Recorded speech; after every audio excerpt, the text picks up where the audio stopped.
मेरी स्कूली शिक्षा गांव में हुई है, सो बचपन गांव में बीता। बारिश का मौसम आता है तो गांव मुझे दूसरी तरह से बहुत याद आता है। गांव में एक अध पक्की सी सड़क थी, बाकी तो कच्ची गलियां थी, धूल मिट्टी से भरी। अधिकांश मकान भी कच्चे कवेलू वाले थे, पक्के मकान गिने चुने थे। मेरे पिताजी डॉक्टर थे, सो हमारा बड़ा सा बंगला था। मेरे ज्यादातर दोस्त कच्चे घरों में रहने वाले किसानों के बच्चे थे।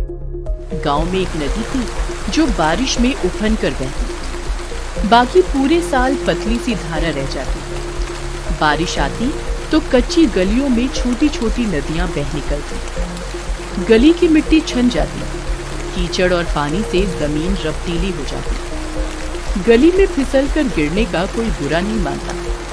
बारिश में गांवों में यह होता ही था। हर तरफ कीचड़, लोग नंगे पांव होते, क्योंकि जूते पांवों से ज्यादा हाथों में लेकर कीचड़ पार करना पड़ता।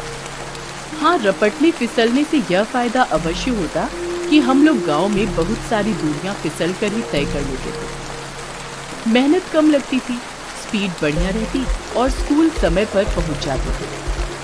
हम भीगते हुए ही स्कूल जाते। तब गांव में बरसाती नहीं होती थी और छाता बस हेडमास्टर साहब ही लगाते थे। बच्चे भीगते भागते, फिसलते, उठते गिरते कक्षा में पहुंचते और कक्षा में बैठे बैठे ही सूखते रहते। स्कूल की इमारत बहुत पुरानी थी, किसी को पता नहीं था कि वह कब बनी थी।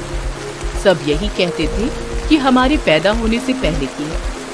लगता था मानो धरती बनने के साथ ही बनी होती। इस इमारत में कुछ पक्के कमरे थे, बाकी कवेलू और ईंट वाले।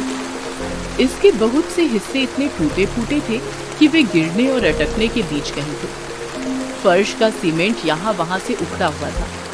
दीवारों का पलस्तर झड़ गया था तथा दीवार से ईंट पसलियों सी झांकती। बारिश में इस इमारत की अग्नि परीक्षा हो जाती कि इस बार गिर जाएगी या नहीं। हर बार लगता कि जरूर गिर जाएगी, लेकिन गिरती नहीं थी। स्कूल की छत से इतना पानी टपकता कि बाहर से ज्यादा पानी अंदर कक्षा में बरसता था। हम टपकों से बचने के लिए यहाँ वहाँ खिसकते रहते। सूखे कोनों में छात्रों की भीड़ जमा हो जाती। सूखी जगह के लिए धक्का मुक्की होती। छत के अलावा खिड़की से भी पानी आता। जब बहुत पानी होता तो रेनी डे यानी बारिश का दिन की छुट्टी हो जाती। पढ़ाई धेले की नहीं हो पाती, क्योंकि शिक्षक से लेकर बच्चे तक टपकते पानी से बचने में लगे रहते। बारिश में वह पतली नदी चढ़ जाती। बहुत से बच्चे चढ़ी नदी में कूदते तैरते थे। मैं डरपोक था या शायद ज्यादा समझदार। मैं स्वयं कभी भी चढ़ी नदी में कूदने की हिम्मत नहीं जुटा पाया, परंतु मैंने ऐसा करने की प्रेरणा बहुतों को दी। बच्चों को चढ़ी नदी में तैरकर दिखाने की चुनौती देकर मैं उनके आत्मसम्मान को ललकारता। मेरा एक मित्र इसी शेखी में कूद तो गया, पर उफनती नदी में बहता गोते खाता, किसी तरह खजूर के एक पेड़ में चाटता।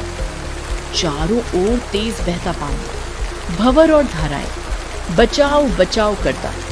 किसी की हिम्मत नहीं पड़ रही थी। गांव इकट्ठा हो गया था। तेज पानी, कौन तैरकर जाए और बचाए।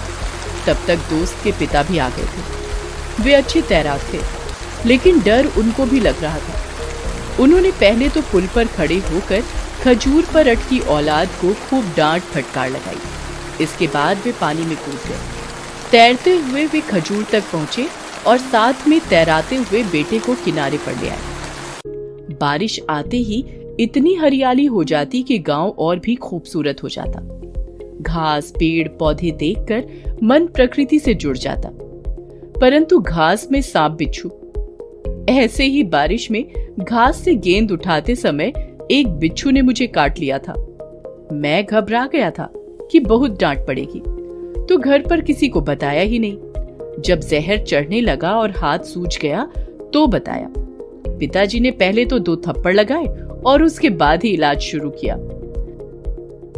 अब शहरी बच्चों को बरसाती पहने गाड़ियों में बैठकर स्कूल जाते देखता हूँ तो अपना गांव बहुत याद आता है। दुख की बात यह है कि वहाँ अब भी कुछ नहीं बदला है। स्कूल की इमारत अभी भी टपकती है, कीचड़ अभी भी उतना ही है, और स्कूल में रोज रेनी डे होने लगा है।